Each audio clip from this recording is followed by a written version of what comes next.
Hello, everyone. My name is Sonia Munoz Duran. I am an academic advisor at the University Center for Undergraduate Advising, and I am also the coordinator for Gen Excel, which is the mentoring program for first-gen students on campus, and we pair first-gen students with faculty mentors that are also first-gen here on campus. So we're very excited today. We have a guest, Paola Gutierrez. She is a financial aid counselor in the Office of Financial Aid and Scholarships on campus.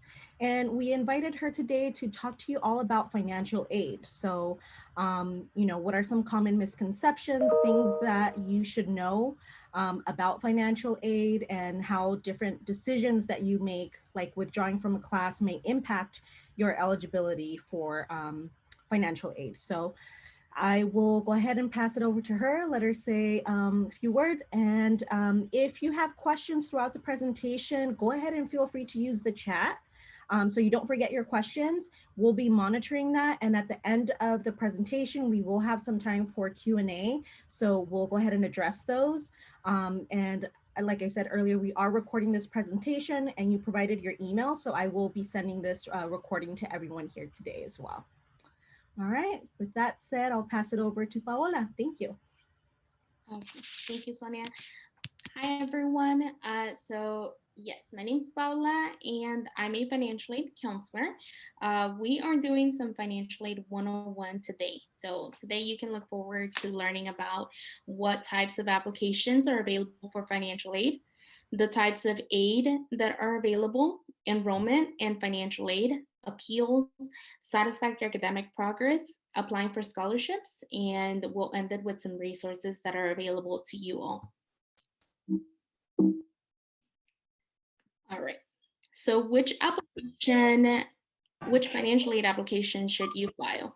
That depends on your eligibility. So there are two different types of applications. There is the FAFSA, which is the free application for federal student aid, and the California Dream Act. So both of these applications are free, and you shouldn't be paying to apply or to have someone assist you with applying. All of these applications are free, and you do have resources on campus to assist you with either of these.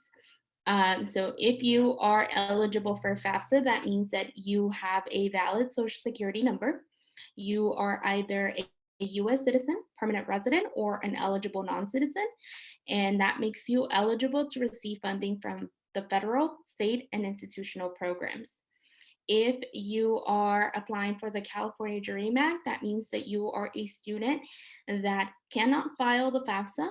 You're not eligible to file the FAFSA, and you are a condition, or you apply for the AB 540 waiver. So that means that AB 540 tuition exemption allows you to be eligible to pay in-state tuition based on the number of years that you attended either a California high school, elementary, middle, or a combination of those and community college. If you apply for the DREAM application, then you are eligible to receive state funding and institutional funding. And the websites for these are at the bottom. So feel free to screenshot that. All right. So steps to completing the FAFSA. To complete the FAFSA, you have to create an FSA ID, just like you would for other sources of, or other websites, I should say.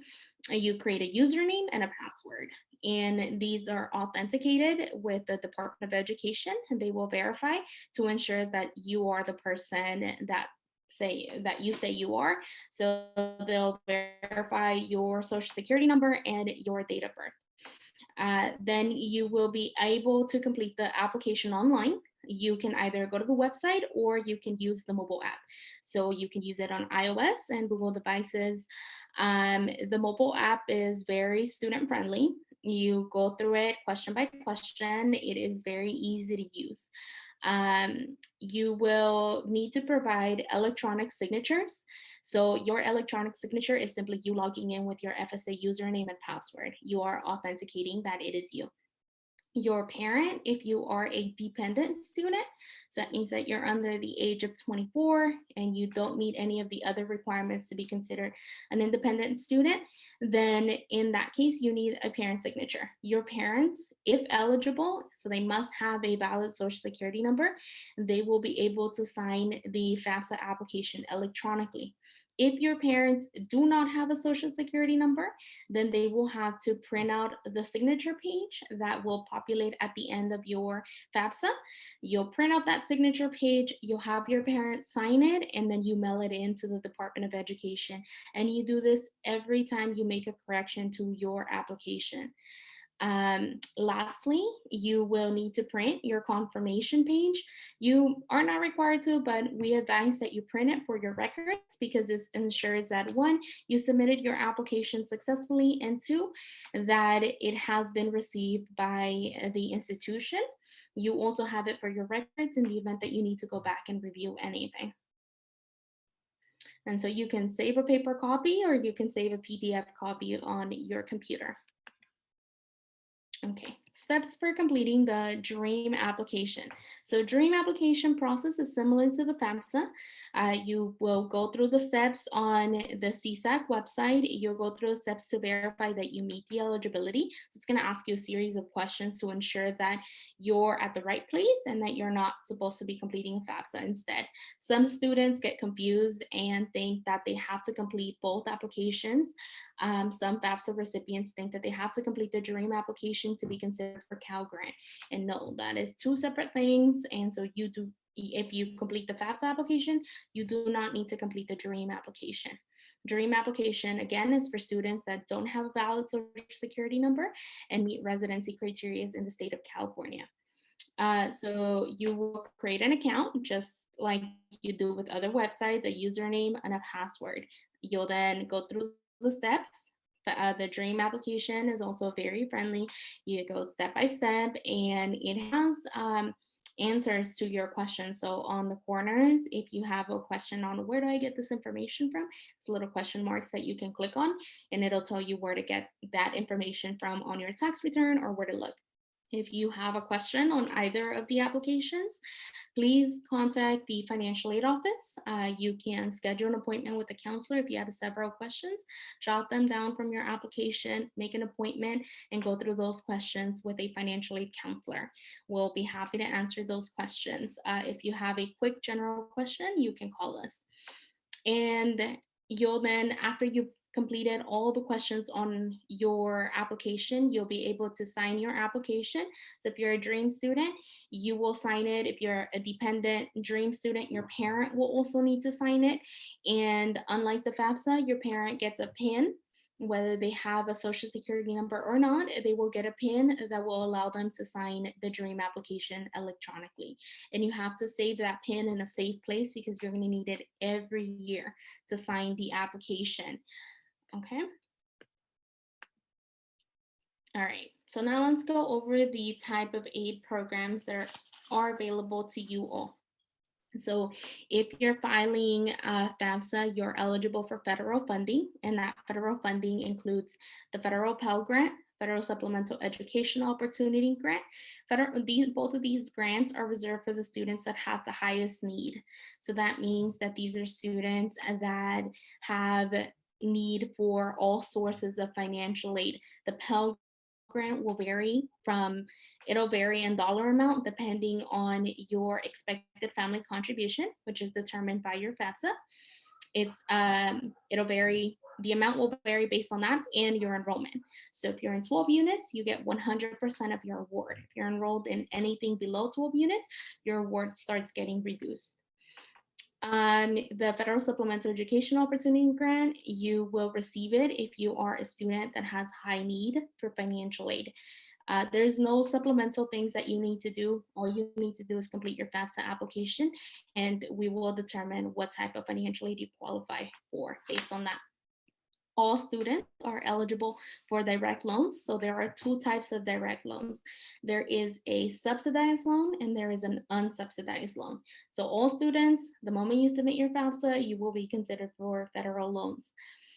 The subsidized loan is a loan that does not accumulate any interest while you're in school. So if you're a student that works and you're not receiving enough financial aid to cover all of your expenses, this loan might be convenient for you because you can borrow only what you need to pay off tuition, books, whatever it is that you need up front.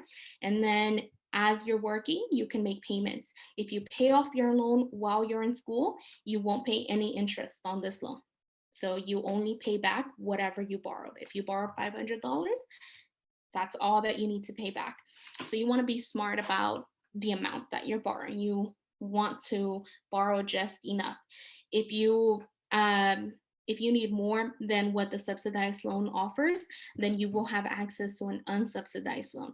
The unsubsidized loan is reserved for students that don't have any need for financial aid and for students that do have need. It is an extra source of funding, and the unsubsidized loan is a loan that does accumulate interest. So whatever you borrow, it'll have an interest on top of that.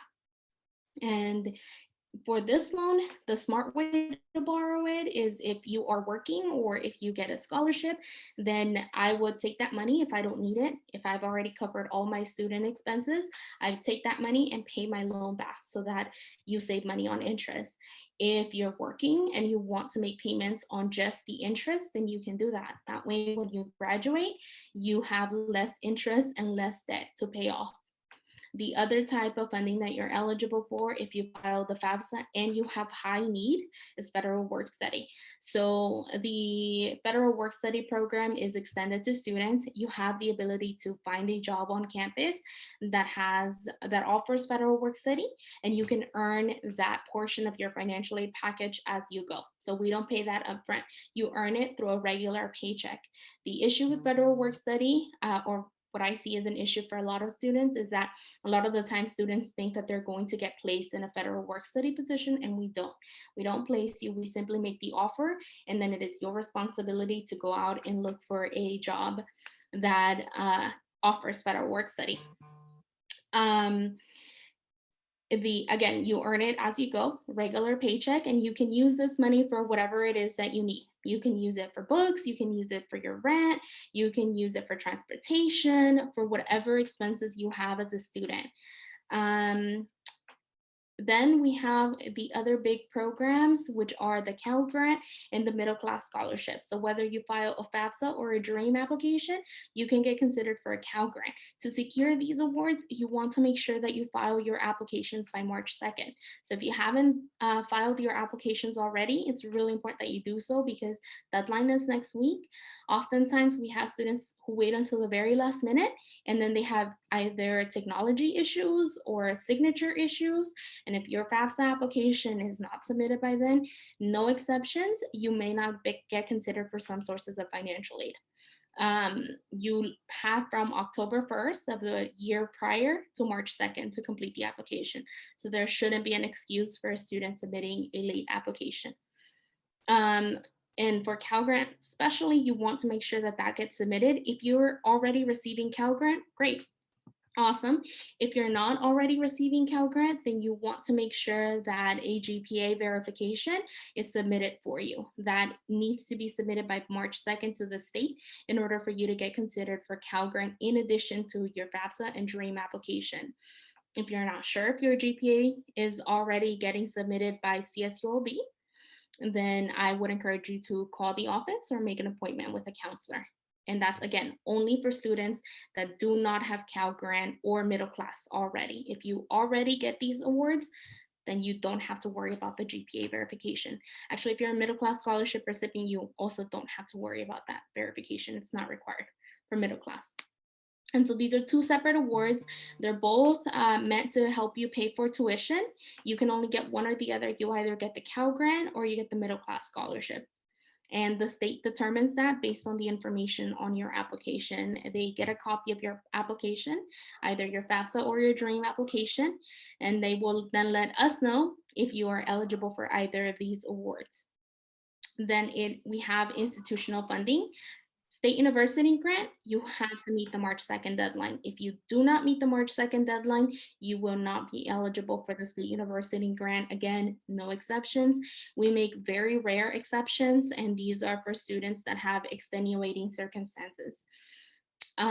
Scholarships, you have the ability to apply for beach scholarships.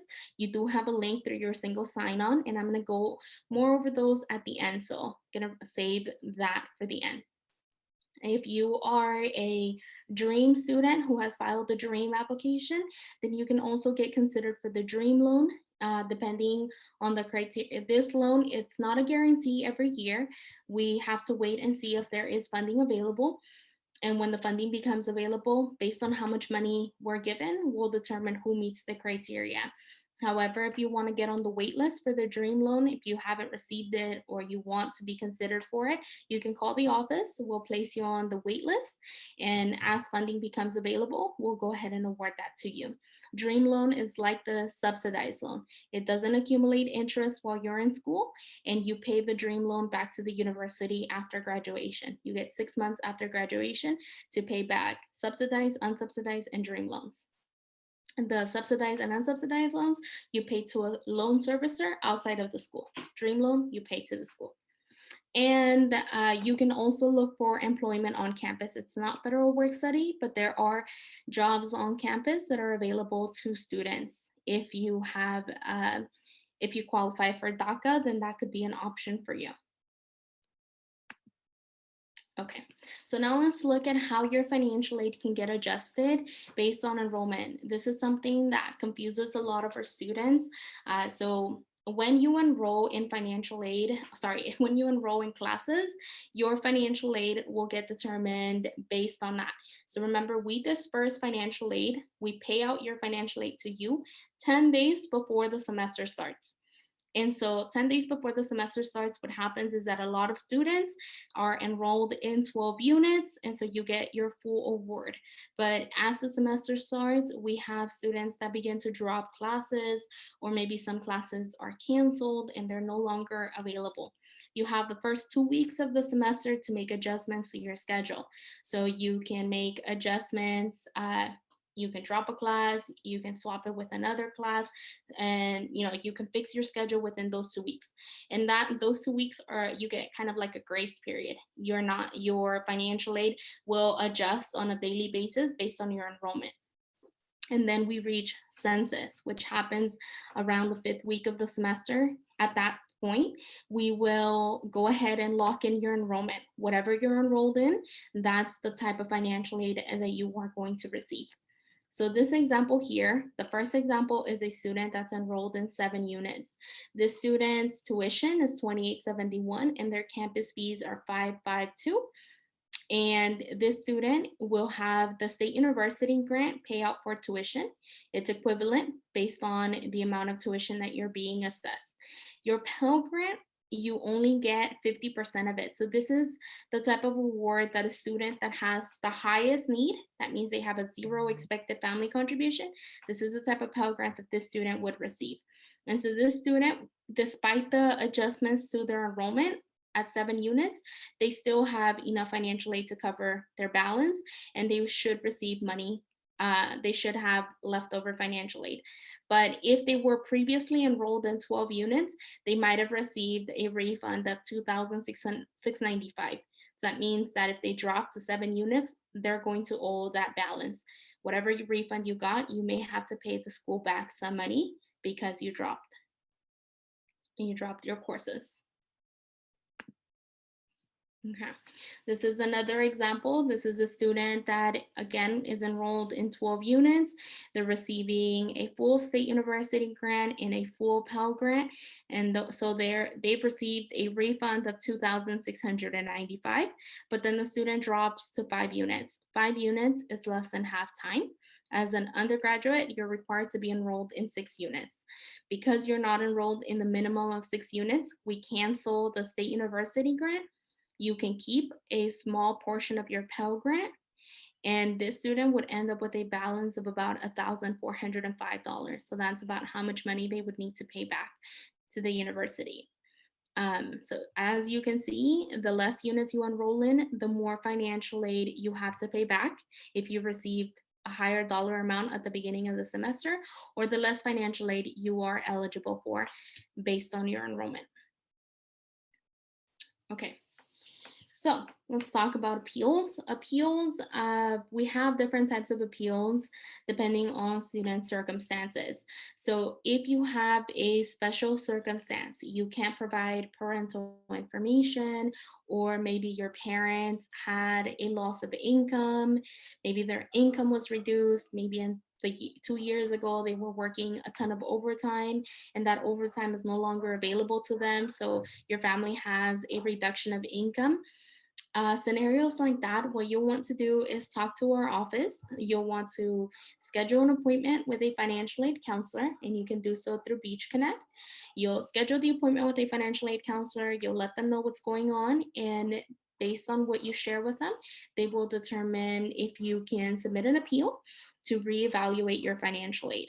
A lot of the times, the appeal consists of a statement.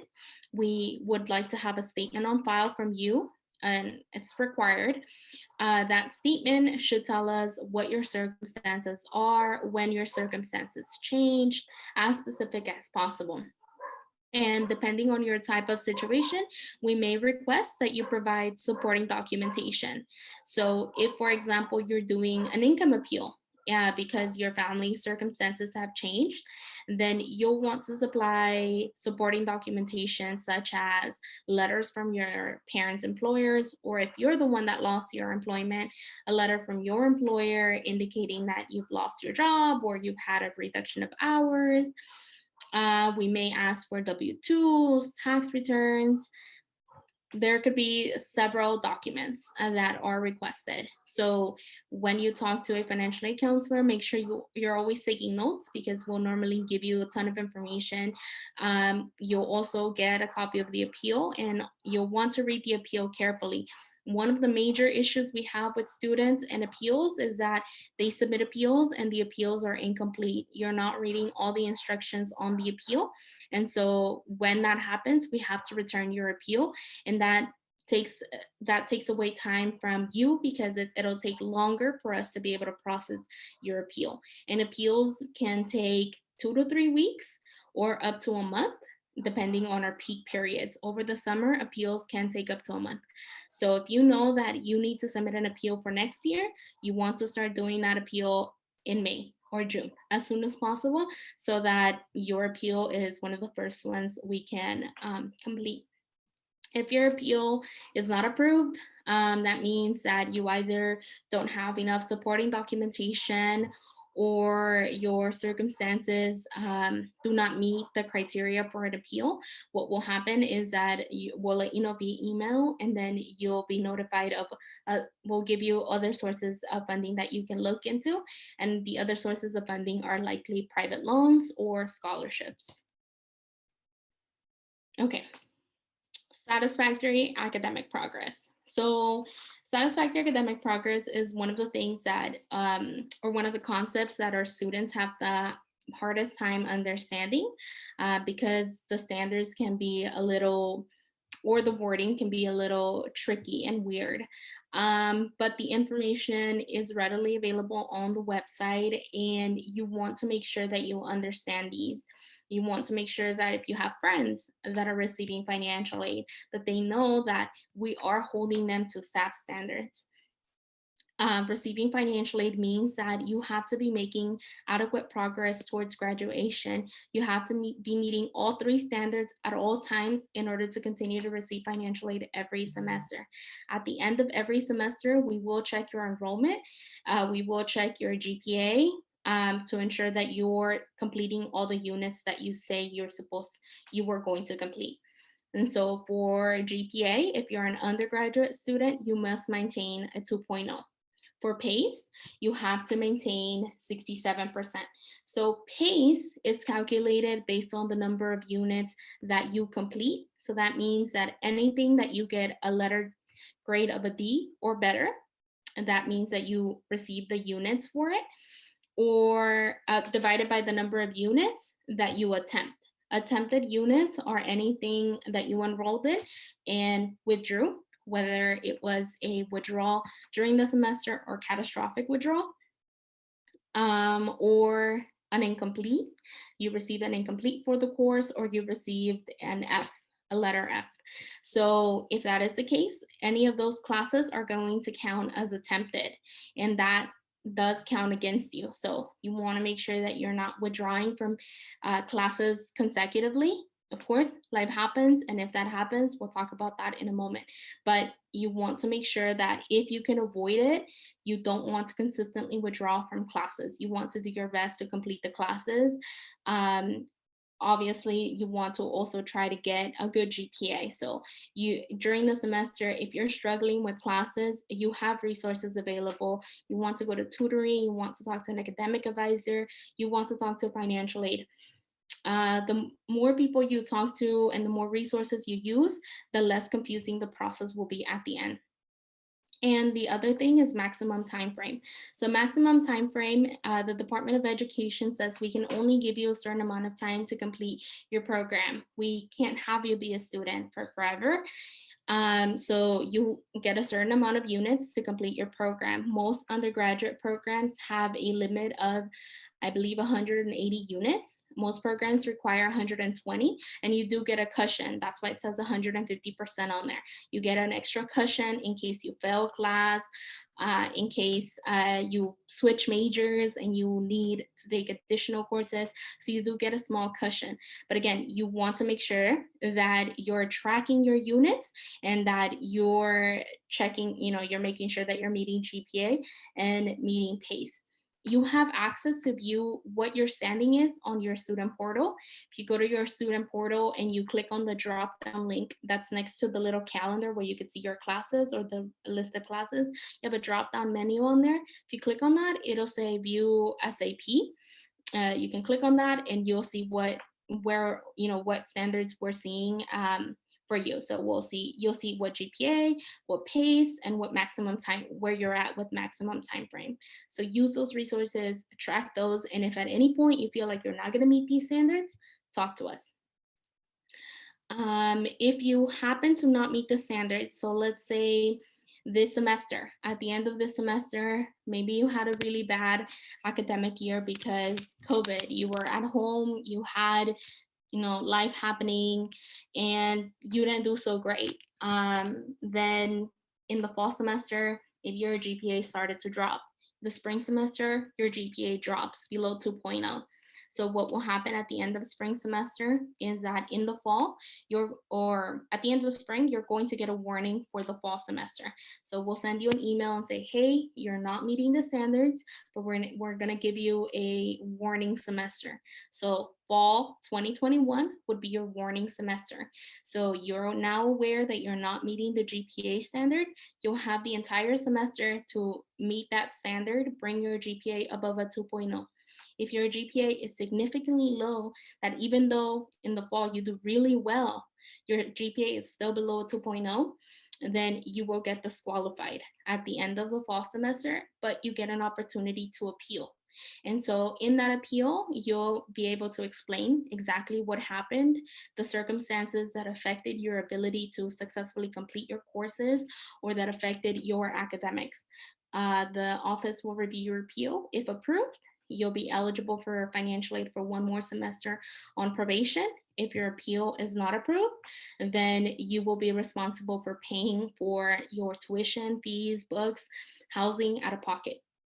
So really important that you meet these standards. Otherwise, you will be ineligible to continue to receive financial aid until you meet the standards or an appeal is approved for you. Okay, so next we'll want to talk about scholarships. So scholarships are awards that are granted to students on the basis of merit. So that could be based on your GPA, or maybe you meet some type of special criteria that the donor is looking for. Scholarships are going to take into account financial need, athletic involvement, majors, community engagement. So it can vary. It can be several things there's different types of scholarships that'll look at different things. And so scholarships, you always want to make sure that you read the application thoroughly. You will want to make sure that you meet the criteria. And if you believe you're close, I would still encourage you to meet it, to apply. Sometimes some donors put scholarships out there and students don't apply. And so they have, they have no applicants. And if you happen to be the one that applied, they might grant it to you. So I would encourage you to apply to as many scholarships as you possibly can. Things to keep in mind are that this is free money. Scholarships do not have to be repaid, and you should also not be paying to apply for scholarships. So if you go to a website that says we have a scholarship, but to apply you need to pay $20 or whatnot to have access to the source, don't do it. It's a scam. You should not be paying to receive free money. And scholarship funding is coordinated by our office. So if you receive a scholarship, it will be taken into account with the rest of your financial aid package. So some issues that students run into is that maybe they're receiving too much money, whether it is federal financial aid in combination of grants and loans and scholarships. And if that happens, we may have to reduce some of your awards. Some of the awards that students have issues with are tuition specific payments. So for example, if you're a student that is receiving Cal Grant and the State University grant, you don't want to go and apply for a scholarship that says this scholarship is for tuition only. Because when that scholarship comes in, all that's going to happen is that we're going to cancel your Cal Grant or State University grant and replace it with your scholarship. You can only get one tuition paying award. So when you're applying for scholarships, you want to look for those details. What is the scholarship for? Can it help me pay for living expenses or other education expenses other than tuition? So if you already have tuition covered, don't apply for a tuition specific scholarship. Okay, then the types of scholarships that are available. There are institutional scholarships. So these institutional scholarships are being funded through the university. There are opportunities for CSULB students only. And again, you have access to these through Beach Connect.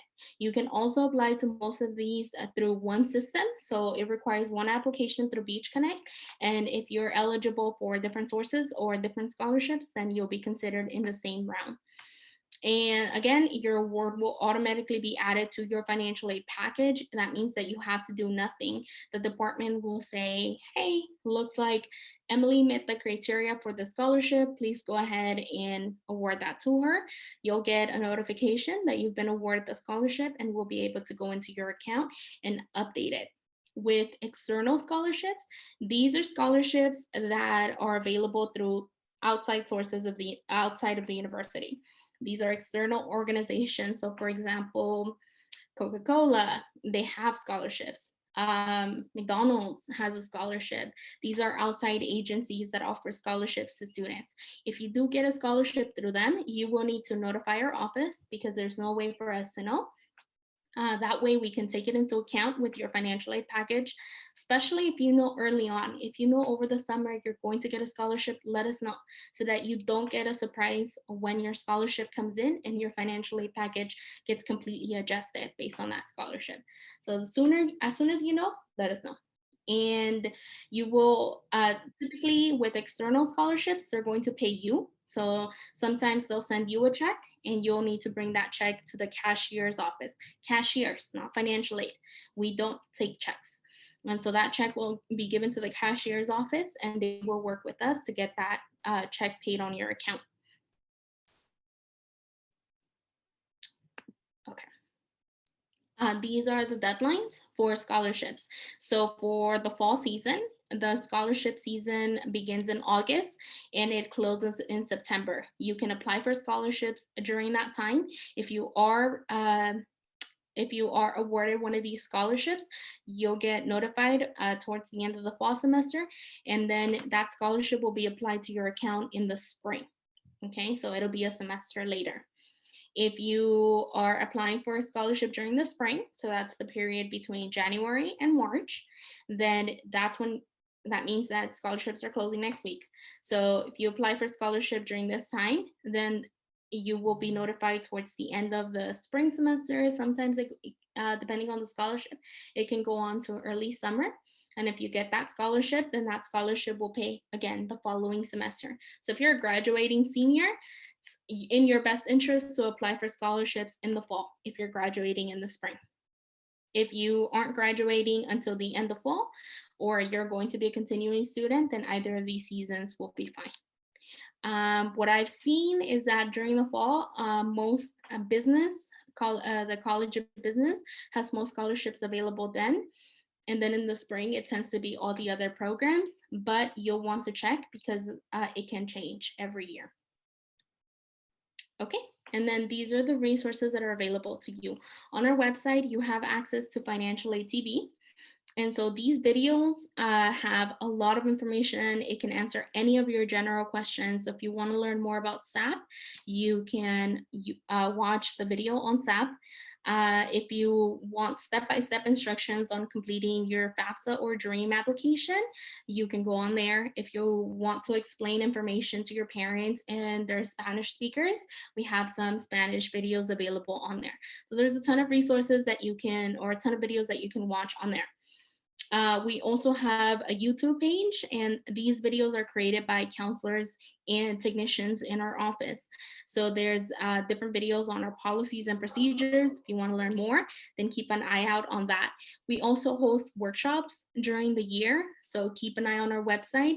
I know that because of COVID, we've had less access to be able to host these, but these do happen throughout the year, and so keep track of that if you're interested in that. We have workshops for enrollment in financial aid, applying for financial aid, study abroad. If you're considering studying abroad, then it's important that you attend a workshop, that you talk to a counselor. The earlier, the better, so that you can plan ahead. Study abroad opportunities are there, and you may be able to use your financial aid to study abroad. So take advantage of that. Okay, and this is how to get in touch with us. So feel free to screenshot that. I'm going to go ahead and look to see what questions we have. Do you have to pay back the money of federal work study if you didn't use it for the semester? Can I use my federal work study for next semester? This is a good question.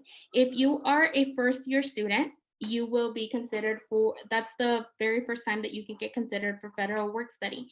If you don't use it, you're going to lose it. So I would recommend that if you really want to use your federal work study, that you consider maybe finding a job on campus and maybe working at least one semester or a portion of the semester. As long as you earn $1, you can continue to use federal work study in future academic years if you continue to be eligible. But if you don't use it your first year at all, then you don't have to pay any money back because you didn't earn it. So nothing was dispersed to you, but it will get canceled for the following year. So try to use it. And the next question is, could you please repeat who qualifies for the state university grant? So yeah, so state university grant are students who meet the expected family contribution criteria. So these are students that have high need, that either submit a FAFSA or DREAM application, and that submit the application by March 2nd. March 2nd, really, really important. If you miss that deadline, you will not get considered for the state university grant, even if your expected family contribution is 0. So I have seen some students that have high need for financial aid and end up having to borrow more loans or paying some money out of pocket because they missed the deadline. Okay, so try meet the deadline. Another question is, if we are unsure about the taxes section for the future, how should we answer? Sorry, clarification. Do you mean maybe your parents or yourself haven't filed taxes? So I'm gonna answer it in both ways. Feel free to add to the chat. But if, for example, your parents haven't filed taxes, that does happen. One, you wanna make sure that your parents have a valid extension from the IRS. Okay, and so if they have a valid extension from the IRS, we'll ask for a copy of that. If they have a valid extension, what you can do is use the year before taxes to estimate. You want to provide as close information as possible on your FAFSA application, because we will ask you to confirm that information at a later date.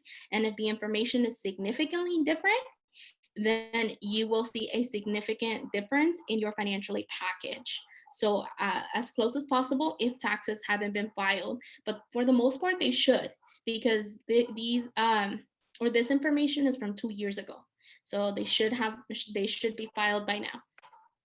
If your question what you're asking is if you're looking at the taxes and you don't know what the FAFSA is asking for, then schedule an appointment with us and we can let you know. So for example, if you're looking at the FAFSA and it's asking what your adjusted gross income is and you don't know where to find that on your tax return, the FAFSA actually tells you where to look for it. It tells you the line number on your tax return.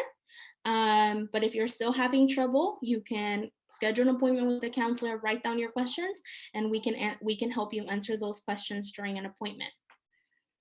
Okay, next question. I was not given financial aid this semester because the financial aid needs a transcript of my 2018 taxes, and this hasn't arrived yet.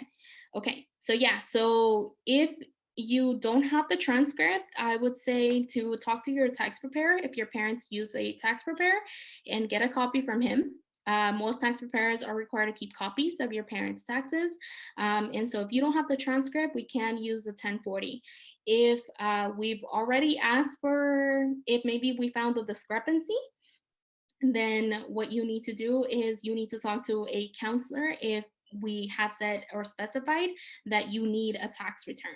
So if you need, we need a transcript. So if we need a transcript for you, then we have to wait until that becomes available.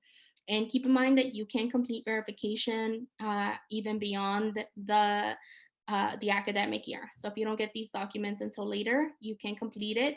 You have until September, but the financial aid that will be available will be very little. So you want to do your best to try to get those documents as soon as possible.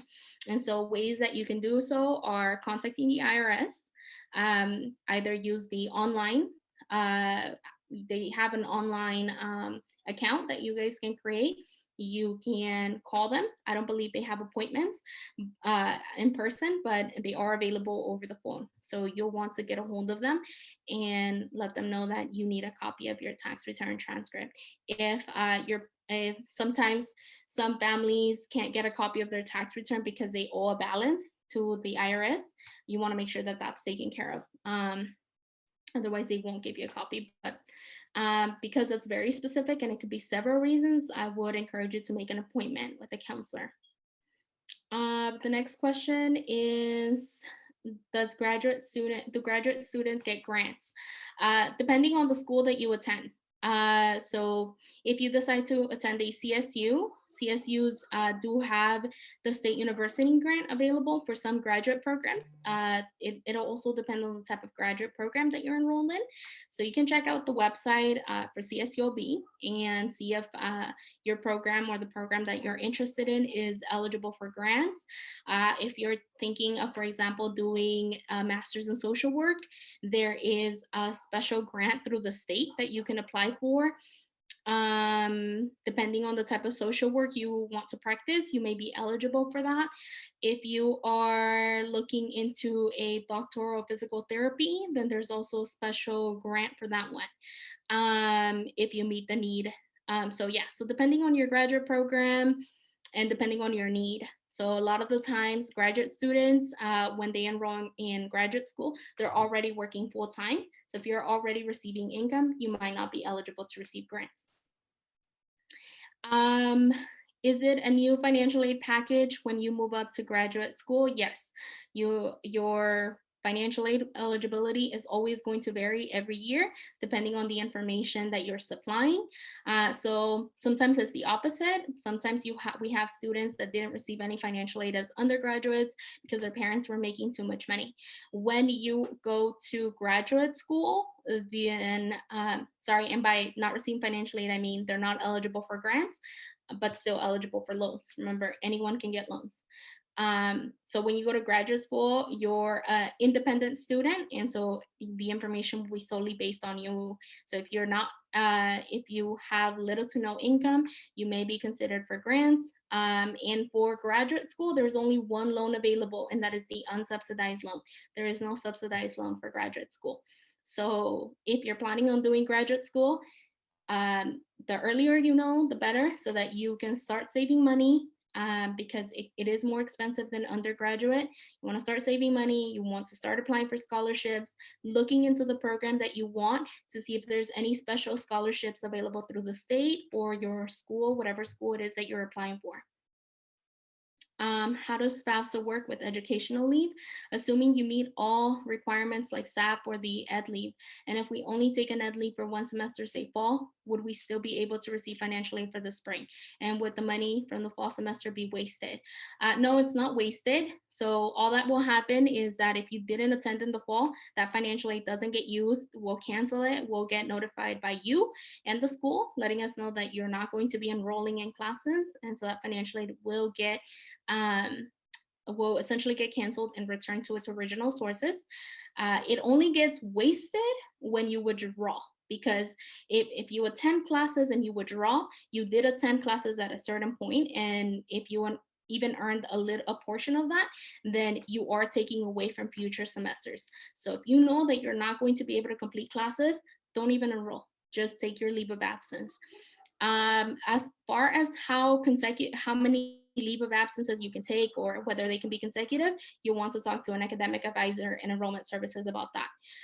But with us, it'll get canceled if you're not enrolling. And if you're a Cal Grant recipient, really, really important. If you're a Cal Grant recipient, you want to go into your WebGrants account and let the state know that you're taking a leave of absence. We don't report leave of absences for you. You have to do so yourself. If you don't, you will not be eligible to receive Cal Grant in a future semester, because we won't report a payment. So they'll say, well, the student appears to not need the money. So they'll cancel it and give it to another student. So if you're taking a leave of absence, report that leave of absence to the state on your WebGrants account. I have been taking financial aid for 6 years, and oh, sorry, one more thing with the other question, SAP. SAP does not get affected if you take a leave of absence, because again, no enrollment is reflected, so nothing is being counted against you. SAP is affected when you withdraw from the entire semester or from a few courses. I have been taking financial aid for 6 years, and they told me I'm not qualifying anymore for next semester. What is the best option for me, and how can I know what is the best scholarship that I can apply to? Okay, yeah, so financial aid has limits. Pell Grant has a limit of equivalent to 6 years of financial aid.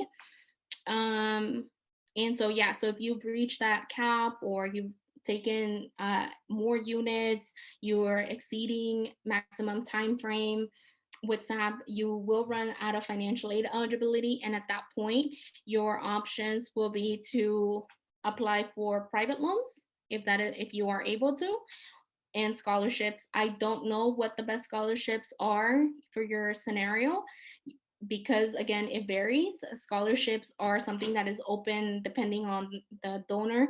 So what I recommend in your case is to start applying as soon as possible, since you are already aware that you're not going to be receiving financial aid next semester and you have financial aid available this semester.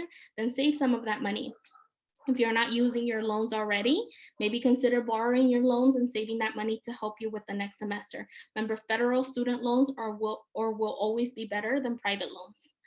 Repayment is easier, interest rates are lower. So if next semester you're not going to get anything, I would take my student loans from the federal government now, put those in my bank account, and save the money for the next semester.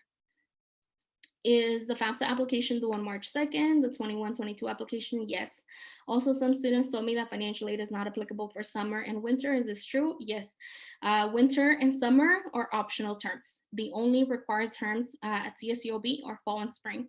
So if you enroll in winter and summer courses, a lot of the times you are paying out of pocket.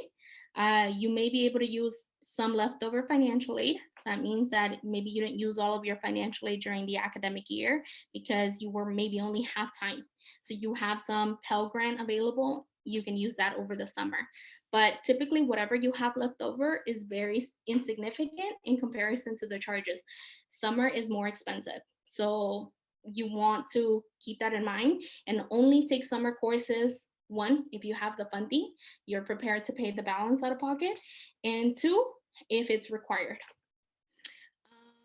I transferred to CSULB from a community college, and my summer and winter classes were covered by financial aid. So yeah, community college is different.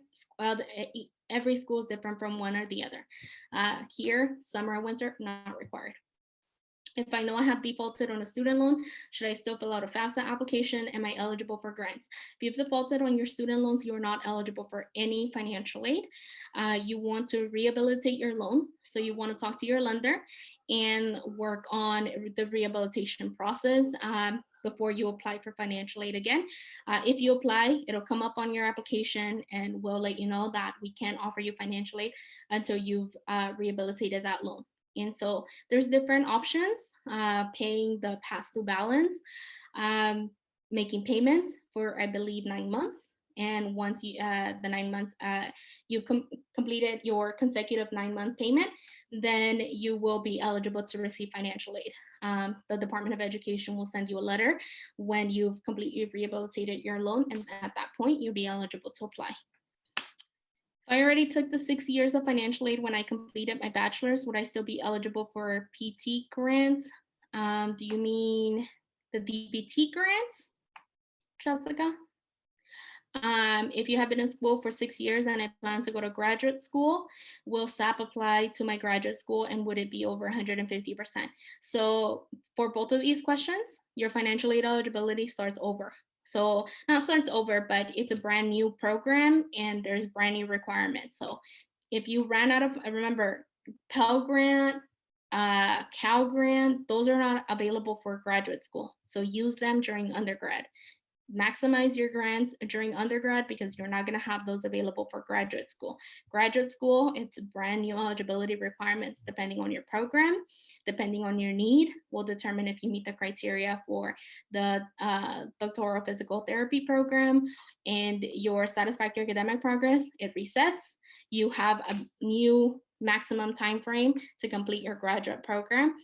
The only time we have that affect students is when they took graduate courses or maybe they started a graduate program. If you take graduate courses, and those will count in your maximum time frame. Okay, I think that's it. Thank you so much, Paola. This was great. As I mentioned earlier, I am going to be sending out the recording of this presentation to everyone in attendance, so be on the lookout for that. If you have any questions, again, go ahead and reach out to the financial aid office. The information will be in the recording in the previous slide. But thank you again so much, and we will be following up soon. Thank you. Thanks, everyone. Bye.